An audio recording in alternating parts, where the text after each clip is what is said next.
প্রিয় শিক্ষার্থীরা, আশা করি সুস্থ আছো। করোনা ভাইরাস বাংলাদেশ সহ সারা পৃথিবীতে আঘাত এনেছে, যার ফলে স্বাস্থ্য, শিক্ষা, অর্থনীতি সহ দেশের সব সেক্টর হুমকির সম্মুখীন হয়ে পড়েছে। শিক্ষা প্রতিষ্ঠানগুলো দীর্ঘদিন যাবৎ বন্ধ থাকায় শিক্ষার্থীরা প্রচণ্ড ক্ষতির সম্মুখীন হচ্ছে। এই ক্ষতি কিছুটা পুষিয়ে নিতে কর্তৃপক্ষ অনলাইন ক্লাসের ব্যবস্থা গ্রহণ করেছে। তোমরা যদি ভালোভাবে ক্লাসগুলো দেখো তাহলে আশা করি তোমরা তোমাদের ক্ষতি কিছুটা পুষিয়ে নিতে পারবে। আজকে আমরা প্রতীকী যুক্তিবিদ্যা নিয়ে আলোচনা করব। প্রতীকী যুক্তিবিদ্যার গুরুত্বপূর্ণ একটি পাঠ হলো সরল ও যৌগিক বাক্য। সরল ও যৌগিক বাক্য। সরল ও যৌগিক বাক্য। আজকে আমরা সরল ও যৌগিক বাক্য নিয়ে আলোচনা করব। আমরা জানি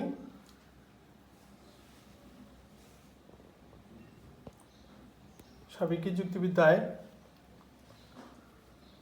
যুক্তিবাক্যের বিভিন্ন শ্রেণী বিভাগ দেখানো হয়েছে, কিন্তু আধুনিক প্রতীকী যুক্তিবিদরা এই শ্রেণী বিভাগকে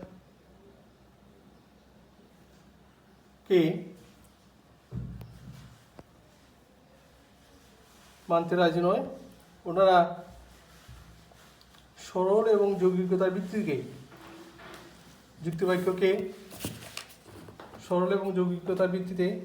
যুক্তিবাক্যকে ভাগ করেছেন। তাদের মধ্যে যুক্তিবাক্য হলো দুই প্রকার, যথা সরল যুক্তিবাক্য ও যৌগিক যুক্তিবাক্য। আমরা এখন দেখি সরল যুক্তিবাক্য কাকে বলে।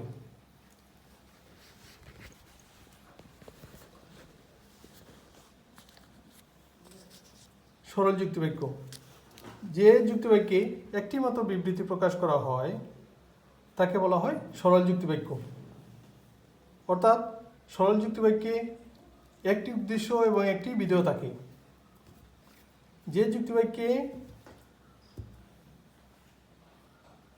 অন্য কোনো অঙ্গবচন বা উপাদান বচন থাকে না, সেই বচনকে বলা হয় সরল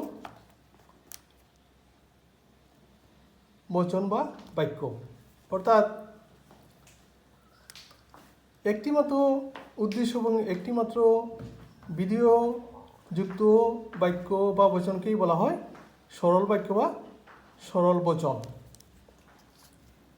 উদাহরণ হিসাবে আমরা বলতে পারি নজরুল হন একজন কবি। এটা একটি সরল যুক্তিবাক্যের উদাহরণ।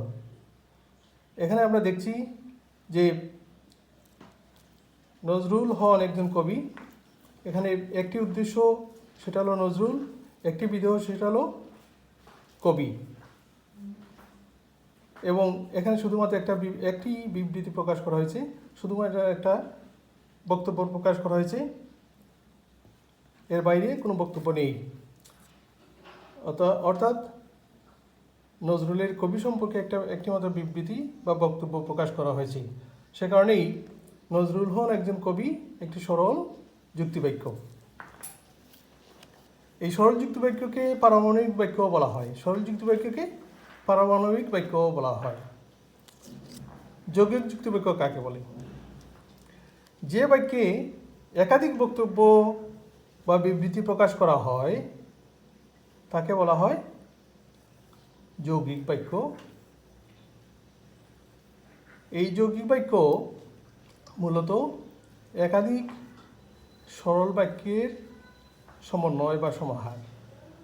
অর্থাৎ যৌগিক বাক্যকে বিশ্লেষণ করলে একাধিক সরল বাক্য পাওয়া যায়। যৌগিক বাক্যকে বিশ্লেষণ করলে একাধিক সরল বাক্য পাওয়া যায়। যেমন আমরা যদি বলি, উদাহরণ হিসেবে আমরা যদি বলি রেজা হয় সৎ ও মেধাবী, এটা একটি যৌগিক বাক্যের উদাহরণ। রেজা হয় সৎ ও মেধাবী, এটা একটি যৌগিক বাক্যের উদাহরণ। এই বাক্যকে আমরা যদি বিশ্লেষণ করি তাহলে আমরা দুইটা যুক্তিবাক্য পাই।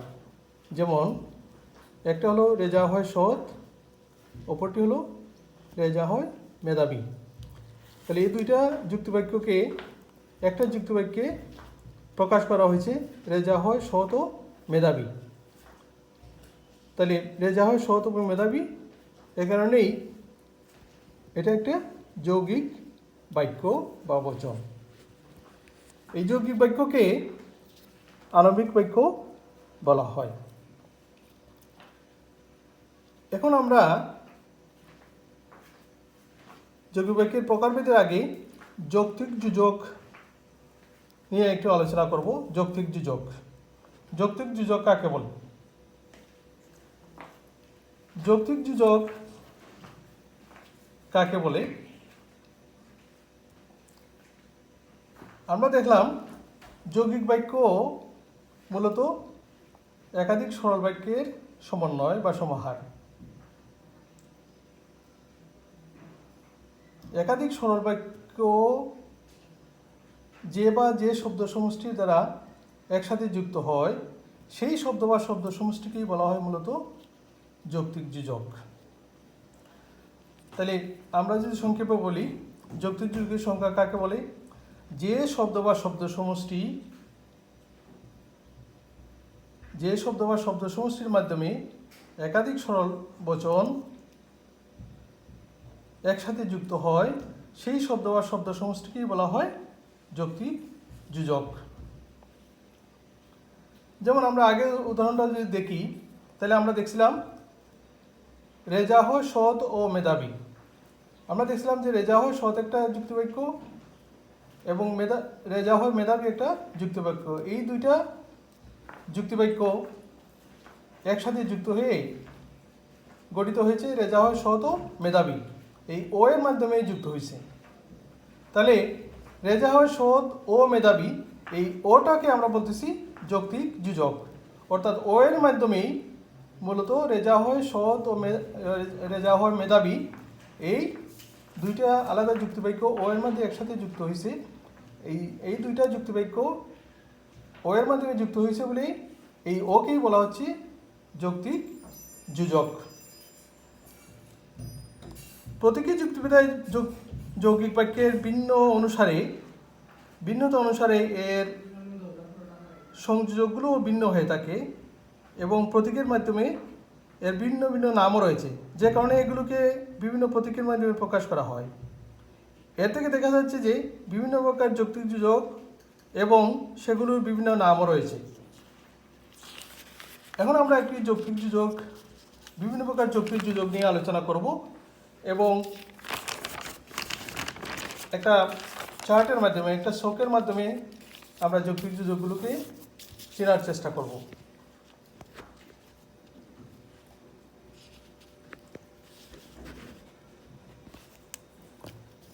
আমরা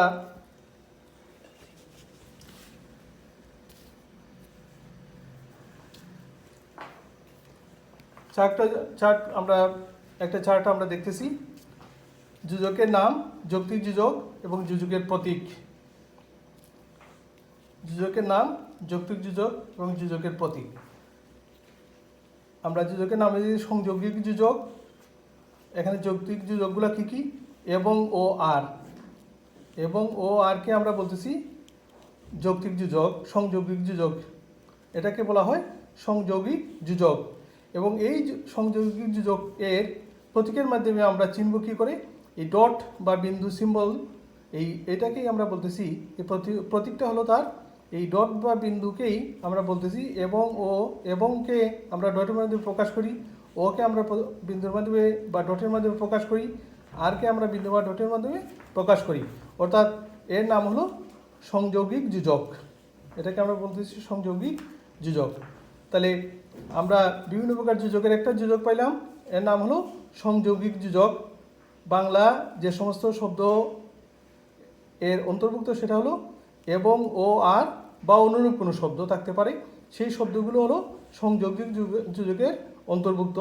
এবং এই সংযুক্ত যোজককে আমরা ডট বিন্দুর মাধ্যমে প্রতিকায়িত করে থাকি। 2 নম্বর হলো প্রাকল্পিক যোজক।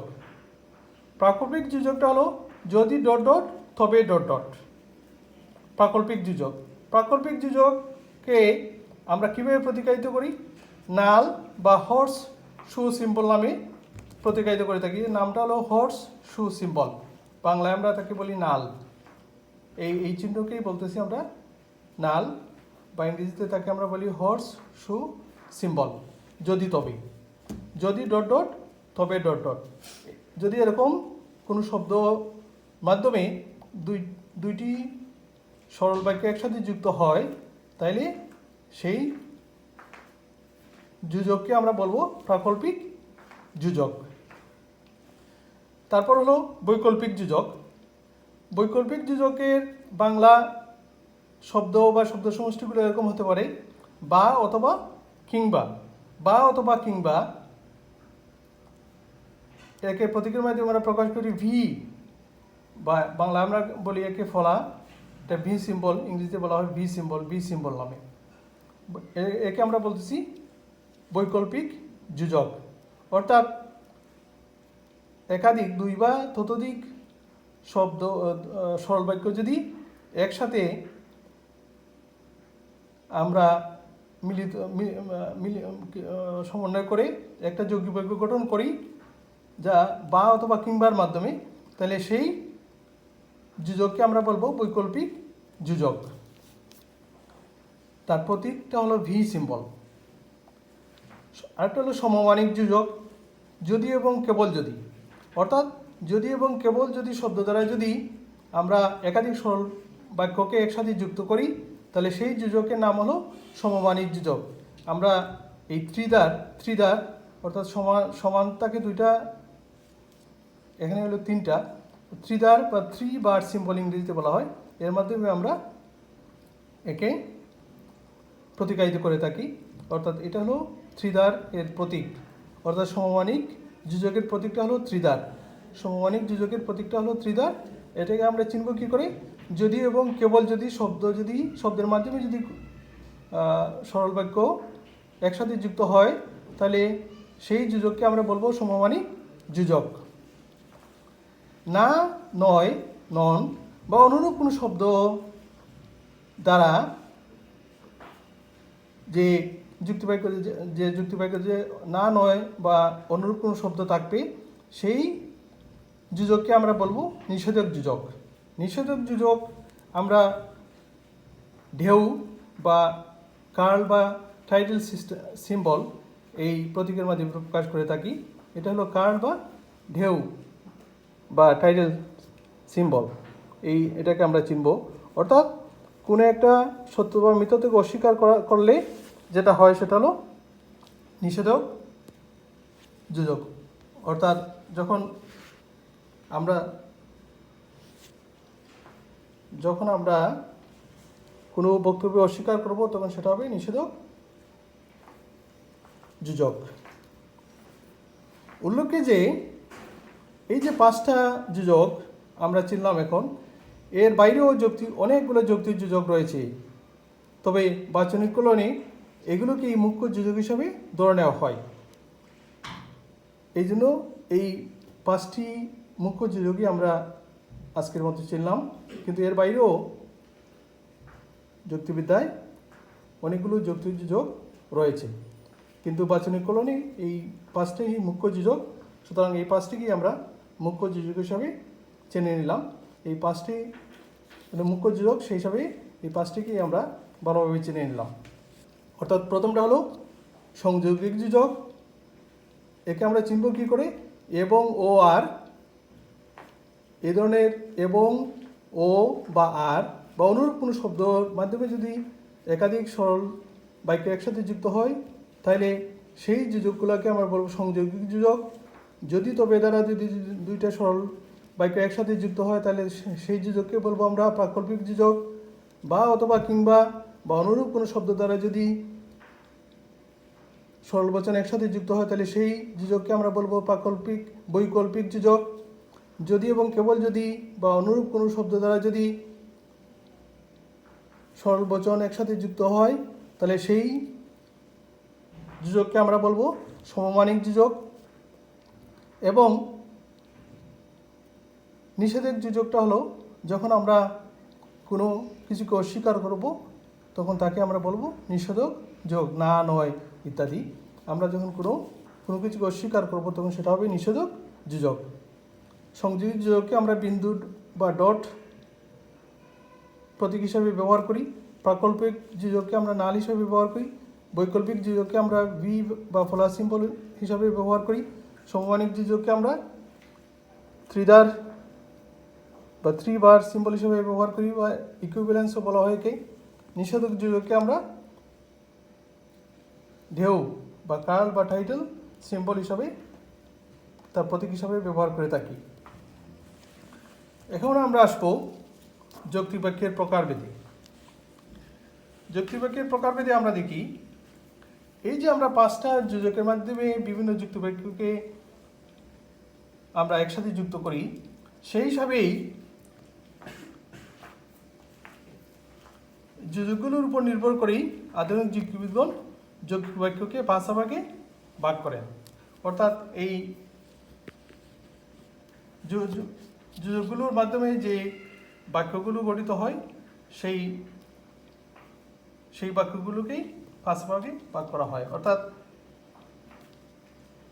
একটা হলো সংযোজী যোজকের মাধ্যমে যে যুক্ত বাক্য গঠিত হয় সেটা হলো সংযৌগিক বাক্য। প্রাকল্পিক যোজকের মাধ্যমে যে যৌগিক বাক্য গঠিত হয় সেটা হলো প্রাকল্পিক বাক্য। একটা হলো বৈকল্পিক বাক্য।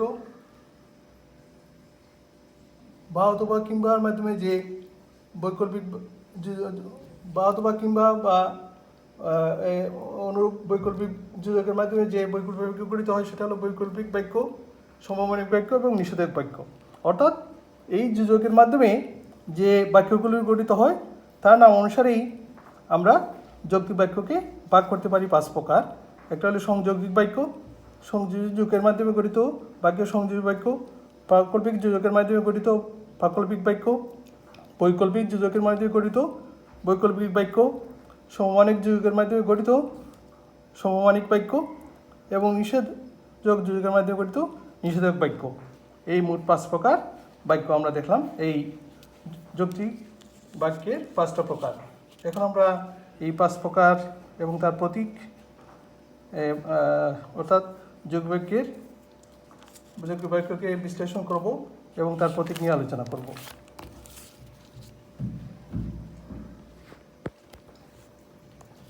সংযৌগিক বাক্য ও সংযোজকের প্রতীক।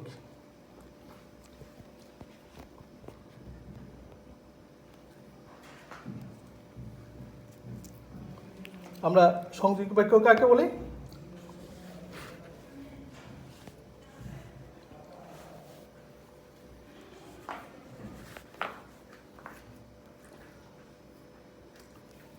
সংযৌগিক বাক্য কাকে বলে?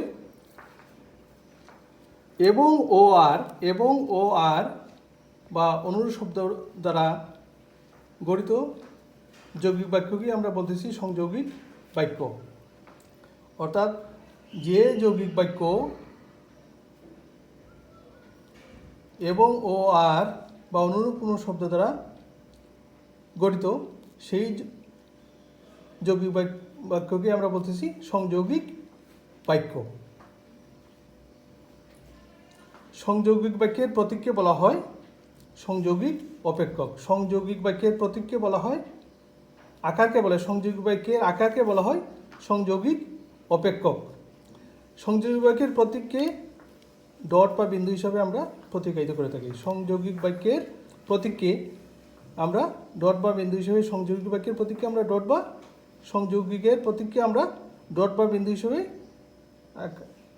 বিন্দু হিসাবে গ্রহণ করে থাকি। সংযৌগিক বাক্যের একটা উদাহরণ আমরা নেই, যেমন নজরুল ইসলাম বড় কবি এবং আব্দুল আলিম একজন বড় গায়ক। এই বাক্যটি একটি সংযৌগিক বাক্যের উদাহরণ। নজরুল ইসলাম বড় কবি এবং আব্দুল আলিম বড় গায়ক, এই বাক্যটি সংযৌগিক বাক্যের একটি উদাহরণ। অর্থাৎ এখানে 2টা সরল বাক্য আছে। একটা সরল বাক্য হলো নজরুল ইসলাম বড় কবি, আরেকটা সরল বাক্য হলো আব্দুল আলিম বড় গায়ক।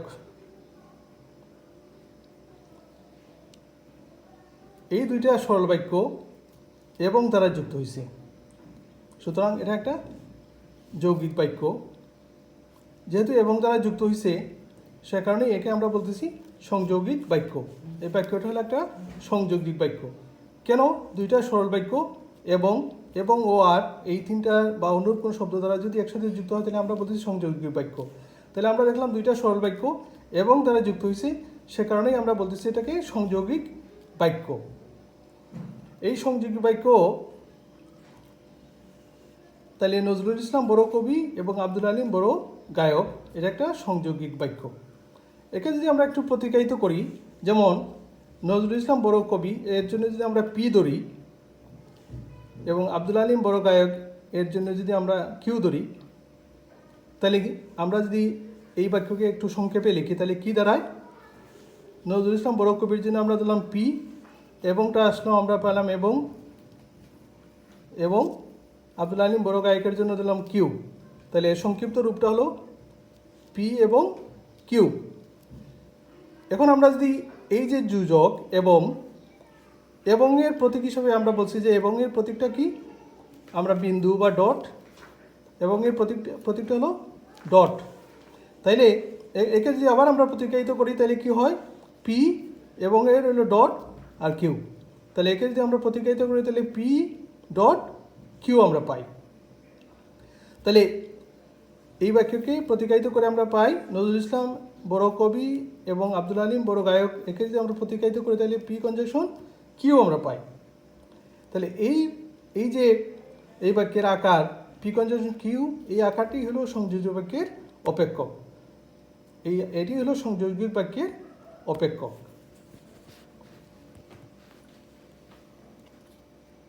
এখন আমরা প্রাকল্পিক বাক্য ও প্রাকল্পিক প্রতীক নিয়ে আলোচনা করব।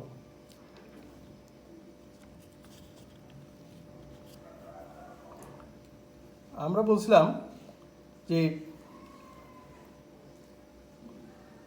যদি তবে বা অনুরূপ কোনো শব্দ দ্বারা যদি দুইটি সরল বচন একসাথে যুক্ত হয় তাইলে সেই যৌগিক বাক্যকে, সরল বচন বা বাক্য যদি একসাথে যুক্ত হয় তাহলে সেই বাক্যকে আমরা বলবো প্রাকল্পিক বাক্য। যদি তবে বা অনুরূপ কোনো শব্দ দ্বারা যদি দুইটি সরল বাক্য একসাথে যুক্ত হয় তাহলে সেই যৌগিক বাক্যকে আমরা বলবো প্রাকল্পিক বাক্য। এই প্রাকল্পিক বাক্য মূলত একটি শর্তমূলক বাক্য। এখানে একটা শর্তের উল্লেখ থাকে। প্রকৃতপক্ষে প্রাকল্পিকে একটি শর্তের উল্লেখ থাকে।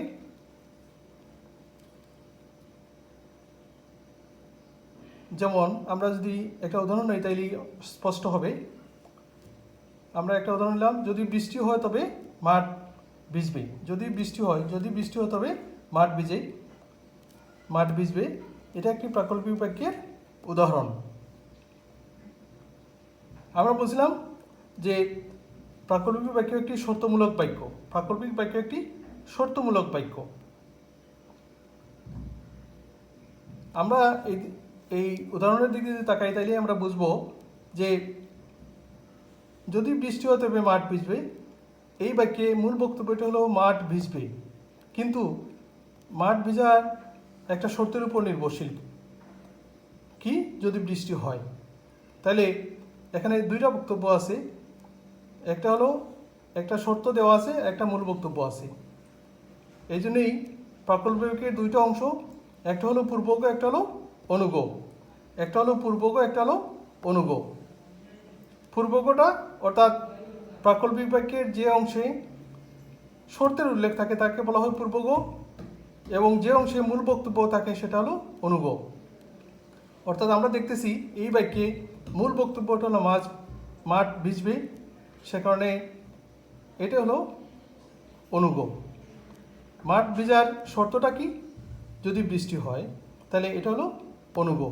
বৃষ্টি হওয়াটা হলো শর্ত, তাইলে মাঠ ভিজবে এটা হলো মূল বক্তব্য।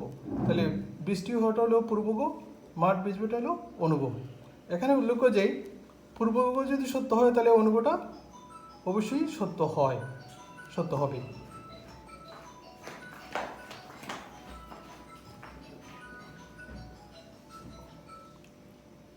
আমরা প্রাকল্পিক বাক্যের আকারকে প্রাকল্পিক অপেক্ষক, প্রাকল্পিক আকারকে বলা হয় প্রাকল্পিক অপেক্ষক। প্রাকল্পিক বাক্যের আকারকে বলা হয় প্রাকল্পিক অপেক্ষক। প্রাকল্পিক বাক্যের প্রতীক হিসাবে নাল, প্রাকল্পিকের প্রতীক হিসাবে নালকে ব্যবহার করা হয়। এই নাল বা হর্স সিম্বল হিসাবে গ্রহণ করা হয় নাল। আমরা এই একই উদাহরণ আবার যদি দেখি তাহলে কি হয়, আমরা বলছিলাম যে উদাহরণ দিয়েছিলাম, যদি বৃষ্টি হয় তবে মাঠ ভিজবে।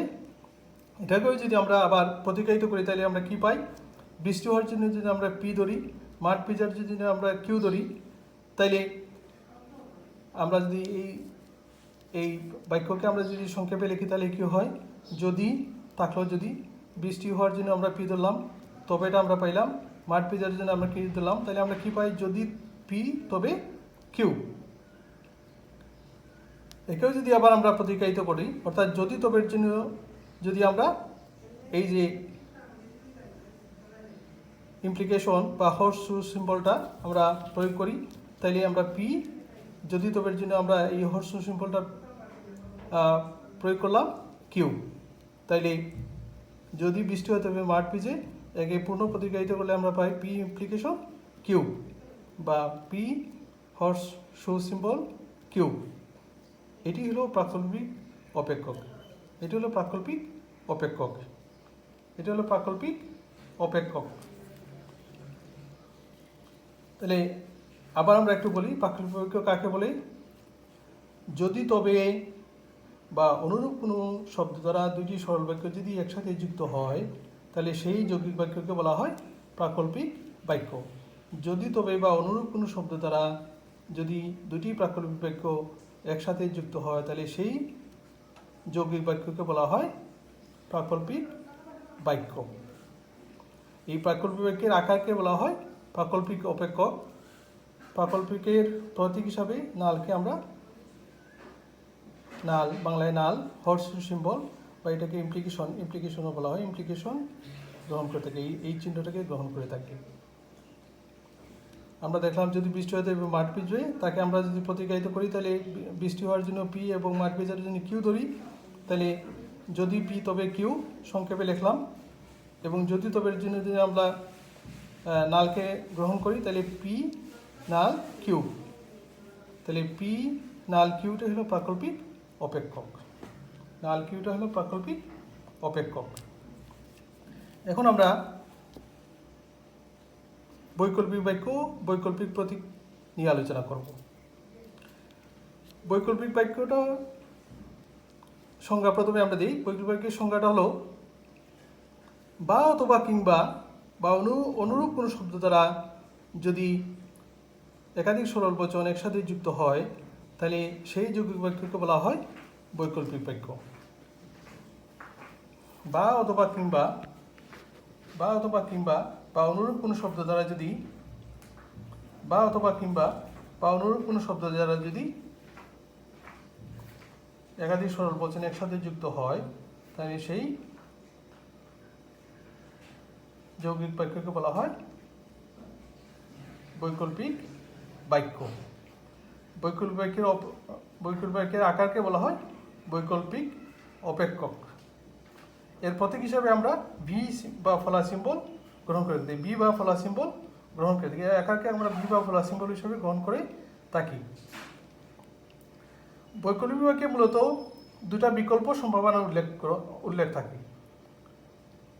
প্রাকল্পিক বাক্যে যেমন আমরা দেখছি শর্তের উল্লেখ থাকে, বৈকল্পিক বাক্যেও আমরা দেখি এখানে দুইটা বিকল্প সম্ভাবনার উল্লেখ থাকে।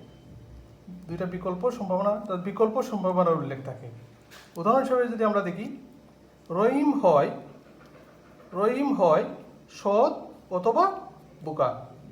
রহিম হয় সৎ অথবা বোকা। অর্থাৎ রহিম সৎ অথবা বোকা হওয়ার দুইটা বিকল্প সম্ভাবনার উল্লেখ এখানে করা হয়েছে। সুতরাং রহিম হয় সৎ অথবা বোকা, এটা একটা বৈকল্পিক বাক্যের উদাহরণ। এই বৈকল্পিক বাক্যকে যদি আমরা ভেঙ্গে উল্লেখ করি তাহলে এখানে দুইটা সরল বাক্য পাই। একটা হলো রহিম হয় সৎ, আর একটা হলো রহিম হয় বোকা। তাহলে এটাকে যদি আমরা প্রতিকায়িত করি, রহিম হয় সতের জন্য যদি আমরা পি ধরি এবং রহিম হয় বোকার জন্য যদি আমরা কিউ ধরি, তাহলে আমরা একে যদি প্রতিকায়িত করি তাহলে কি পাই? রহিম হয় সৎ অথবা বোকাকে প্রতিকায়িত করলে আমরা কি পাই? পি অথবা কিউ, পি অথবা কিউ।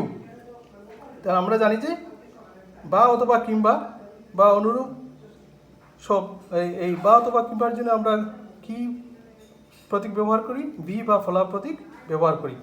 তাহলে পি অথবার জন্য আমরা ভি বা ফলা প্রতীক ব্যবহার করলাম, আর কিউ। তাহলে রহিম হয় সৎ অথবা বোকা এর প্রতিকায়িত রূপ হলো পি বাই কিউ। এটি হলো বৈকল্পিক অপেক্ষক, এটি হলো বৈকল্পিক অপেক্ষক, এটি হলো বৈকল্পিক অপেক্ষক। আবার আমরা দেখি একটু বৈকল্পিক বাক্য, বৈকল্পিক প্রতীকটা। বৈকল্পিক বাক্য কাকে বলে? বা অথবা কিংবা বা অনুরূপ কোনো শব্দ দ্বারা গঠিত যৌগিক বাক্যকেই আমরা বলতেছি বৈকল্পিক বাক্য। এই বৈকল্পিক বাক্যের আকারকে বলা হয় বৈকল্পিক অপেক্ষক। বৈকল্পিক বাক্যের আকারকে বলা হয় বৈকল্পিক বাক্যের আকারকে বলা হয় বৈকল্পিক অপেক্ষক।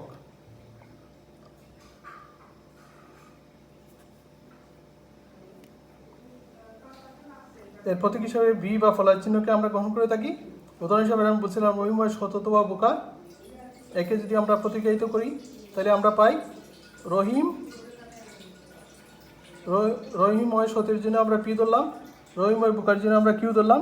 তাহলে পি অথবা কিউ, একে যদি আমরা প্রতিকায়িত করি তাহলে পি ভি সিম্বল কিউ। এটা হলো বৈকল্পিক অপেক্ষকের উদাহরণ। এটা হলো বৈকল্পিক পি বেল কিউটা হলো বৈকল্পিক অপেক্ষক। পি বেল কিউটা হলো বৈকল্পিক অপেক্ষক।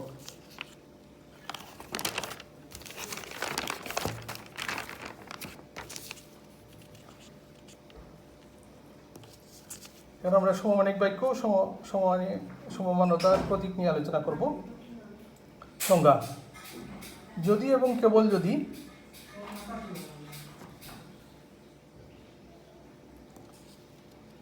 এবং কেবল যদি বা অনুরূপ কোনো শব্দ দ্বারা যদি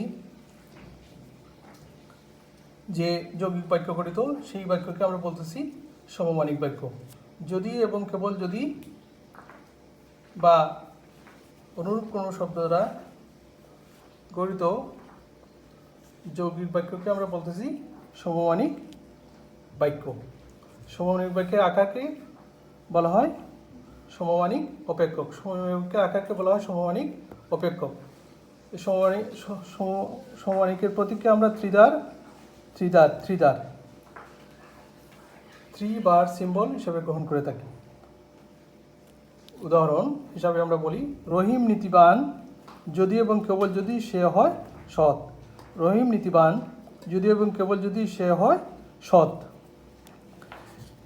এখানে উল্লেখ্য যে একে প্রতিকায়িত করার আগেই এই বিষয়ে একটু স্পষ্ট করা দরকার যে যুক্তিবিদ কপি সমমানিক বাক্যকে দ্বিপ্রাকল্পিক বাক্য বলে অভিহিত করেছেন। দ্বিপ্রাকল্পিক বাক্য অর্থাৎ সমমানিক বাক্যে দুইটা প্রাকল্পিক বাক্যের সমন্বয়। সমমানিক বাক্য হলো দুইটা প্রাকল্পিক বাক্যের সমাহার। এখানে দুইটা প্রাকল্পিক বাক্য একসাথে যুক্ত করা হয়েছে। দুইটা প্রাকল্পিক বাক্য একসাথে যুক্ত করা হয়েছে। যেমন এই বাক্যটিকে যদি আমরা দেখি তাহলে কি হয়?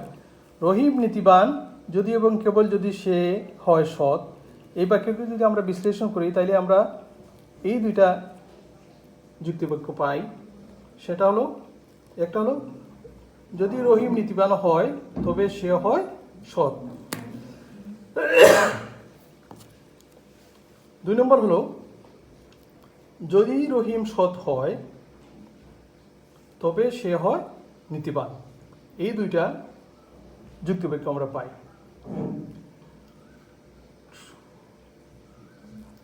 তাহলে আমরা যদি রহিম নীতিবানের জন্য পি প্রতীক গ্রহণ করি এবং রহিম সৎ-এর জন্য আমরা কিউ প্রতীক গ্রহণ করি, তাহলে যদি রহিম নীতিবান হয় তবে সে হয় সৎ।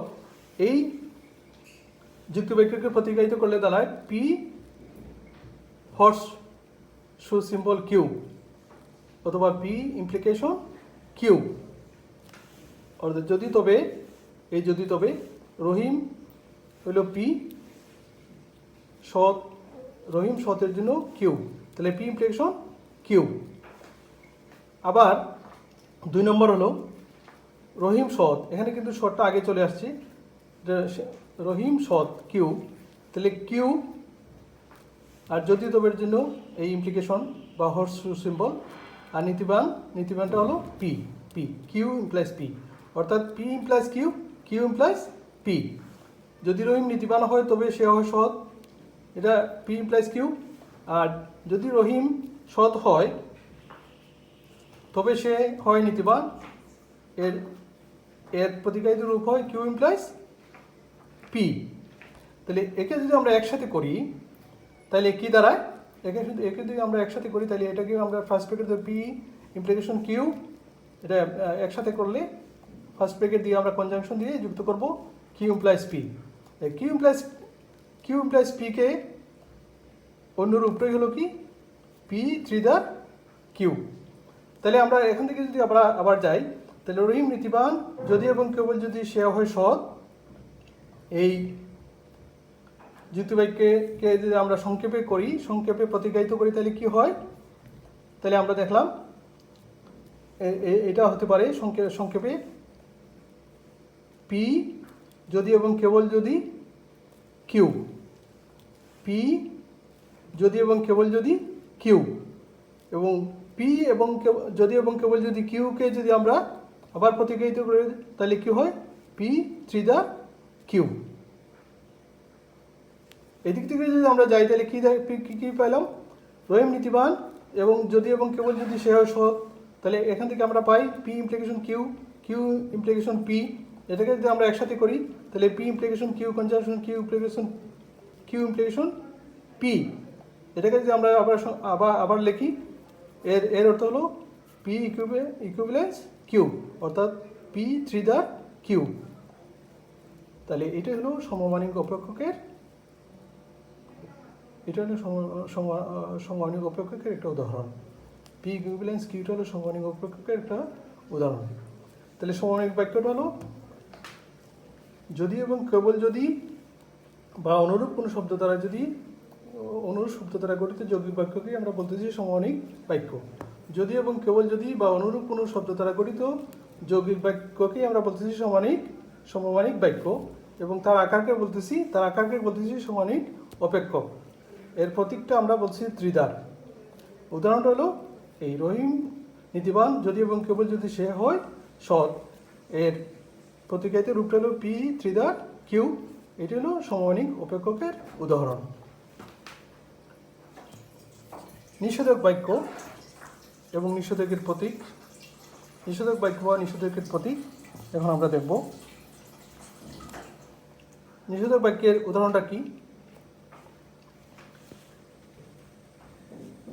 কোনো বাক্যের সত্যতা বা মিথ্যাত্ব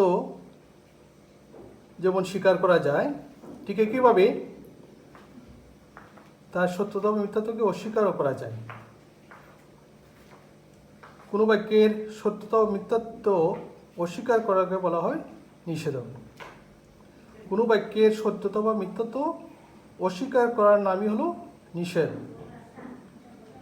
নিষেধকের আকারকে আমরা বলতেছি নিষেধক অপেক্ষক। নিষেধকের আকারকে আমরা বলবো নিষেধক অপেক্ষক। এর প্রতীক ঢেউ। এর প্রতীকটা হলো ঢেউ বা কার বা টাইডাল সিম্বল। ঢেউ কার বা টাইডাল সিম্বল। উদাহরণ, রহিম হয় নীতিবান এর জন্য যদি আমরা পি ধরি, তাহলে রহিম নয় নীতিবান এর জন্য আমাদের ধরতে হবে নেগেশন পি। অর্থাৎ রহিম হয় নীতিবান ইকুয়াল টু হলো পি। তাহলে রহিম নয় নীতিবানের জন্য কী করতে হবে? এই নেগেশন পি, অর্থাৎ কার্ল বা ঢেউ দিয়ে আমরা নেগেশন পি আমরা করে দিলেই হবে। কেননা আমরা তো রহিম নীতিবান সেকেই আমরা অস্বীকার করছি, অস্বীকার করলেই তার এই চিহ্নটা চলে আসবে, শুধু চিহ্নটা বসাই দিলেই হবে। সেই জন্য আমরা রহিম নীতিবান যদি আমরা পি হয়, তাহলে রহিম নীতিবানের জন্য আমরা নেগেশন পিটা আমরা নেগেশনটা তার পূর্বে নেগেশনটা ধরলেই সেইটাকে অস্বীকার করা হয়।